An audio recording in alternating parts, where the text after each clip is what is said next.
This is way better than we thought, as people are starting to wake up and realize how great of an offseason this Miami Heat organization has actually had up to this point, despite being drastically overlooked up to this point in the offseason. I'm here to break down a brand new article praising this Miami Heat offseason up to this point and why this team should be at least respected once this season officially starts. We'll break down all of that on this episode of Heat Digest. But first, please do remember, if you're a part of the percentage currently watching this video, not currently subscribed to the channel, scroll down, click the subscribe button, stay up to date with everything Miami Heat. We do appreciate all the love and support, so thank you guys. But now let's get to it and break down an underrated offseason for this Miami Heat organization. Now, I don't know if there's any other way to address it as other than underrated, just overlooked for this Miami Heat team in the offseason they have had up to this point. And yes, you can credit that to the idea that they missed out on Kevin Durant. Again, they didn't go out and try to acquire Luka, Giannis Antetokounmpo, Damian Lillard, or Bradley Beal, or any of these other star-studded names that get a lot of eyeballs because of the name they maintain. But despite that, and because of them not making those moves, this Heat team has remained in a location where they have to at least be respected going into this NBA season. So let's get to it and break down this article published on Sports Illustrated by Sean Jordan, as it's titled "Miami Heat Named Among Teams on Impressive Offseason List." If you go through the article, it goes on to break down how this Miami Heat's offseason is receiving praise despite missing out on the Kevin Durant sweepstakes in June. The Heat were reportedly deep in negotiations with the Phoenix Suns, but did not want to part with some of their younger talent. While Miami did not bring in a superstar-level player like many fans hoped, the team made multiple additions to improve their rotation heading into a season where the team should be competitive in a depleted Eastern Conference. Bleacher Report named the Heat as one of the 5 teams who have been quietly crushing the offseason. Now, I couldn't agree more with the idea that despite not landing one of these marquee names, the Heat are going to be respected. If you look at their current roster, as currently constructed, this team is no slouch. The starting 5 alone is something to absolutely deal with. Hero, Powell, Wiggins, Adebayo, and Hero is going to be star-studded and a substantial problem for any team, East or Western Conference, to deal with this Heat organization. If you look at the bench, Devion Mitchell, Jaime Jaquez Jr., Jovic, Hayward Highsmith, Pelle Larsson, Kaspris, Simon Fontecchio. These guys are younger pieces, the majority of them, that have a lot of upside, as well as a few veterans that have been around the game of basketball on the professional stage for a decent amount of time, where they are experienced, they are well-equipped, and they are very good players. Now you move on. Quote, "Another offseason appears to be going by without the Miami Heat landing a marquee star or addressing its glaring void at point guard," the article wrote. That's okay. If anything, it's encouraged that they haven't impulsively unloaded draft picks and forfeited long-term flexibility for the wrong guy. Miami's doing a bang-up job threading the needle between relevance and asset preservation. Norman Powell ranks among the most impactful offseason acquisitions, and landing him didn't add any money to next summer's cap sheet or require giving up someone who factored into the intermediate or long-term direction. And I couldn't agree anymore.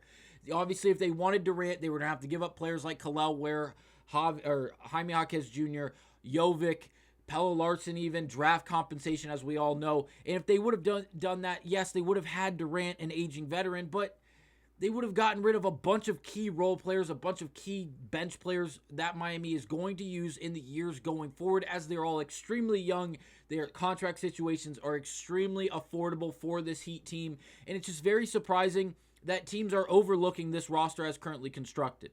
Now, if you continue through the article, it goes on to bring out one more point the Miami Heat could make this offseason that would really just entirely flip the script and not only go from being where they are now, but just pushing the needle just a bit more. And that would be moving Terry Rozier. As it goes on to say, there is still room for another move before the conclusion of the offseason. Terry Rozier's expiring $25 million contract could be dumped along with a second-round pick or 2 for an impact player. If Miami completes such a move, this offseason should be viewed as a massive win. And yes, we have had this conversation multiple times. Moving Rozier would be a major win for this Heat organization. Whether or not it's even remotely possible because of the alleged gambling investigation that is currently going on tracking Terry Rozier it seems impossible. But if it is made, it would just be a cherry on top for a massive offseason for this Heat organization. If you guys don't remember, Norman Powell landed with this Heat organization from the Los Angeles Clippers, and all they had to give up were two players that didn't play basically any minutes last season, whether it was during the regular season or in the playoffs. They gave up Kevin Love and Kyle Anderson, and then a 2027 second-round pick from the Clippers went to the Jazz as well. Obviously, the Clippers got John Collins from the Jazz, and then the Heat received Norman Powell. So they gave up two older assets that don't play a lot for this Heat organization in order to go out and get a legit 20-point-per-game scorer in Norman Powell, who looks like he is going to be a star in Miami. And it didn't end there, as obviously Miami went out and they knew what they had in De'Vion Mitchell, someone that was acquired in the Jimmy Butler major blockbuster trade last season during the NBA trade deadline, and they went out and they re-signed him to a 2-year, $24 million deal, a perfect fit in Miami after we saw him half a season last year. And then obviously Simon Fontecchio from the Detroit Pistons in exchange for Duncan Robinson, a three-point shooter that no one wanted to see leave Miami, but because of the expiring deal he was on and the price tag he was being paid, it made a lot of sense for Miami to move him. So overall, these moves we have already addressed in Norman Powell, De'Vion Mitchell, obviously Duncan moving to Detroit, and then getting Simon Fontecchio, as well as the draft they had earlier in June. This offseason has been phenomenal for this Miami Heat organization. Not even to mention, Tyler Hero has done nothing but get better in his career. Coming off a career year last year for this Heat organization, Bam Adebayo has regressed a little bit, but now he'll be playing a full season next to Kel'el Ware in the starting lineup.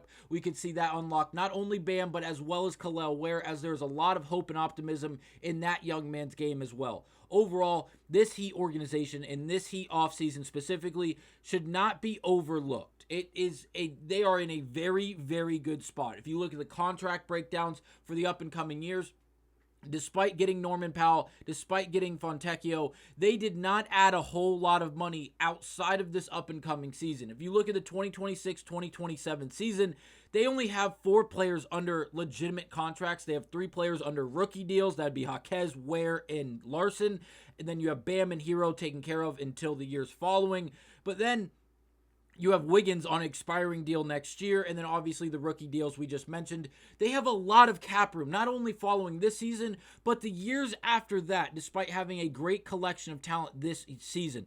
So again, if this doesn't work, and even though it seems like they are going to have a legitimate chance to get at least be a respectable team in the Eastern Conference, a top team in the Eastern Conference, a top 4 to 5 team in the Eastern Conference, they are going to be able to fully reset following the season and go out into the next offseason making drastic moves because they have so much salary cap and no money actually on the books.